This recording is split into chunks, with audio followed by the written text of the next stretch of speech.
Yo, what is up people, this is Slow Sourcing and today I'm going to be teaching you guys how to drift. Right, first off people, you need to start your car. Shoot where I'm aiming right now until your car drops twice.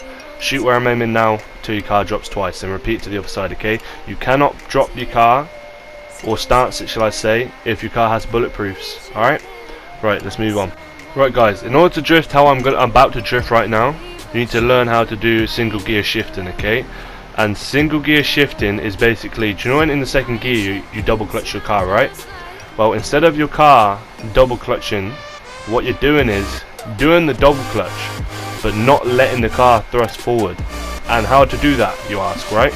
Okay, as soon as you hit the double clutch, right, you're holding down on the acceleration and you want to keep tapping the handbrake the same way you've done the double clutch, but do not release your acceleration. Just keep tapping the handbrake while holding the acceleration in second gear, okay? And this will occur, right?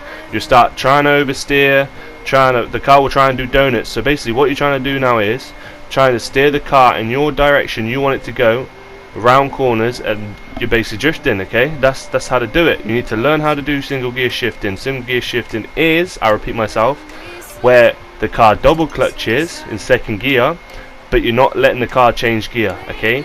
You must keep tapping the handbrake while holding the acceleration, and listen carefully. You can hear the car in the background screaming its guts out. That is the car over revving, which is causing the car to wanna, you know, do donuts, try and spin out. But I'm not letting it because I'm controlling it, and that's how to drift, guys, okay? And you ask, what's the timing in between tapping the handbrake, okay? Well, I figured out the best timing is going 1, 2, 3, 1, 2, 3, okay? Keep it in that sort of pattern, and you'll keep it going. Guys, if you find this car too hard to drift in, and it's like you feel like you keep oversteering and stuff, it keeps spinning out, I'm going to be switching to the Nebula Turbo, sorry, in this video. And I'm going to be using the same exact track I'm using right now, because the Nebula Turbo is actually a lot easier than the Banshee, and it's this track I'm using right now is what I teach my friends how to drift on, okay? Because it's a very small map, so it's easier to tap the handbrake. If you have a long map, then it's harder for you to learn. So this is the map I use. So right now I'm going to be switching to the Nebula Turbo, and I'm going to be showing you the same track, the same sort of, you know, corners I'm going to be taking, but just in a different car. Right guys, okay, the Nebula Turbo is here. You need to stance it twice, the way I'm stancing it, okay? Watch, it will drop twice. There's one drop, and there's a second drop, okay? You need to repeat that on both sides. It's taken me 3 bullets because I have no armor on my vehicles, which I would recommend if you are using drift vehicles, okay?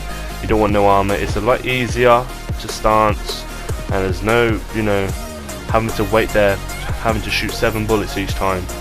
It's a lot easier, okay? So yeah, let's move on to the Nebula Turbo. As you can see straight off the bat, guys, it is a lot slower and it's a lot easier to handle because it hasn't got the same amount of power as the Banshee. So if you're about to oversteer, all you need to do is simply let go of the acceleration, do the double clutch, and repeat the tapping again, okay? And remember, in the 1, 2, 3 motion, okay? And yeah, you should just do this.